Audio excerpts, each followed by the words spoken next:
Math solution bye एमबेस्ट में आपका स्वागत है। गणित विषय के संपूर्ण कोर्स NCERT पाठ्यक्रम के अनुसार पढ़ने और समझने के लिए चैनल को एक बार सब्सक्राइब कर बेल आइकन अवश्य प्रेस करें। एक वृत्त के केंद्र से समदूरस्थ जीवाएं लंबाई में समान होती हैं। अब हमें सिद्ध करना है कि एक वृत्त के केंद्र से, यह एक वृत्त है, इसके केंद्र से समान दूरी पर, समान दूरी का मतलब जीवाओं की लंबवत दूरी समान है, तो जीवाएं लंबाई में बराबर होती। तो माना एक जीवा है हमारे पास ये, और एक दूसरी जीवा है, ये दोनों समान लंबाई की हैं ऐसा नहीं कहा गया। इस बार कहा गया है कि जीवा AB और CD की वृत्त के केंद्र से बराबर दूरी है। लंबवत दूरी, दूरी का मतलब बिंदु की रेखाखंड से दूरी का मतलब लंबवत दूरी। तो ये दूरी अर्थात O, इसको N मान लेते हैं, और ये दूरी, ये लंब होना चाहिए OM, तब जाके हम इसको क्या कहेंगे, दूरी। तो OM लंब है AB पर और ON लंब है CD पर, और OM की लंबाई और ON की लंबाई बराबर है। तो हमें सिद्ध करना है कि AB और CD की लंबाई भी समान होगी। तो हमें दिया क्या है, नोट करते हैं कि OM एवं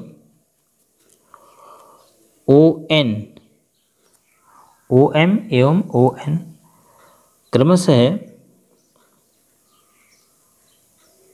OM किस पर, AB एवं CD पर लंब हैं।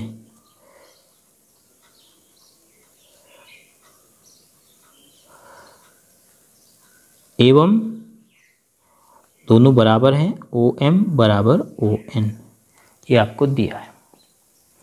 सिद्ध करना है कि AB जीवा की लंबाई CD जीवा के बराबर होगी। तो हम OB और OC को पुनः मिला लेते हैं, जैसे इससे पहले वाले प्रश्न में हमने किया। तो त्रिज्या OB खींची, फिर उसके बाद त्रिज्या OC खींची। तो त्रिज्याएं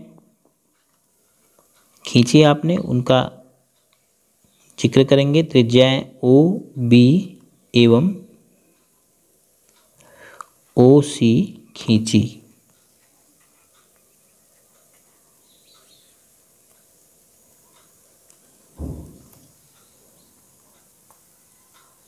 अब त्रिभुज OMB और त्रिभुज ONC में आपको क्या जानकारी है, देखो ये कोण 90 अंश, ये कोण 90 अंश, 90 अंश के सामने की भुजा त्रिज्या, 90 अंश के सामने की भुजा त्रिज्या, एक 90 अंश का कोण R मिल गया, दोनों कर्ण बराबर हैं, H हो गया।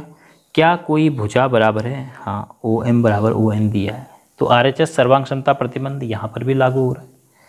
तो लिखेंगे त्रिभुज OMB एवं त्रिभुज ONC में, इन दो त्रिभुजों में जो भी सूचनाएं हैं उनको नोट करते हैं। सबसे पहले कोण OMB बराबर कोण ONC बराबर 90 अंश, ऐसा दिया गया है।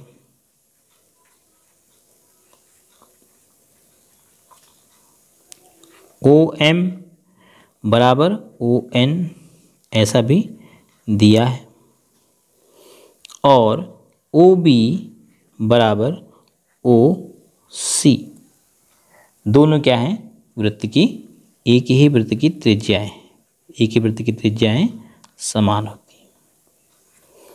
तो तीनों सूचनाएं RHS के अनुसार मिल गई हैं।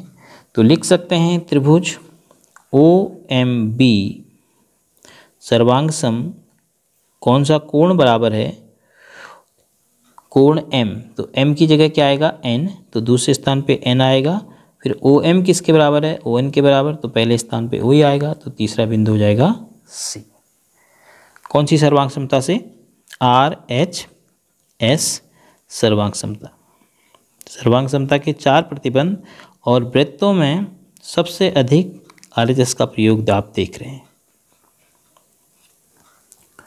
तो यहाँ से क्या आपको AB बराबर CD मिल रहा है? तो देखिए यहाँ तो AB बराबर CD ऐसा कुछ नहीं मिल रहा है, तो अब क्या करेंगे? BM बराबर CN मिल रहा है क्या? BM बराबर CN मिल रहा है। अब देखिए BM क्या है? अगर OM लंब है तो OM जो होगा जीवा AB को आधा आधा कर देगा, तो BM AB का आधा भाग है। ऐसे ही CN जो है CD का आधा भाग है। तो आप क्या पहले यहाँ से जो नोट करना है वो नोट कर लेते हैं। आप लिखेंगे BM बराबर CN, यह आपको CPCT से प्राप्त हुआ, करॉस्पॉन्डिंग पार्ट्स ऑफ कॉन्ग्रुएंट ट्राइंगल। अब अगर इसको आप दुगना कर देते हैं 2BM बराबर 2CN, तो कोई फर्क नहीं पड़ता, क्योंकि अगर दो चीज़ बराबर हैं तो उनके दुगने भी बराबर होंगे। अब 2BM जो है क्या बन जा रहा है? AB। तो 2BM की जगह आप लिख सकते हैं AB बराबर 2CN बन जा रहा है CD। इसका कारण देंगे OM लंब AB, ON लंब CD, और केंद्र से जीवा पर खींचा गया लंब जीवा को अर्धित करता है। तो हमने संकेत रूप में दिखा दिया कि OM AB पर लंब है, इसलिए BM AB का आधा भाग है, तो BM का दुगना AB के बराबर होगा। ऐसे ही CN का दुगना पूरी जीवा CD के बराबर हो गया। तो अतः हम सिद्ध कर चुके हैं कि AB बराबर CD, अर्थात इन दो जीवाओं की लंबाई बराबर होगी। ये कैसी जीवाएं थी? जो केंद्र से समान दूरी पर थी, और अंत में हमें क्या मिला कि इन दोनों की लंबाई बराबर है।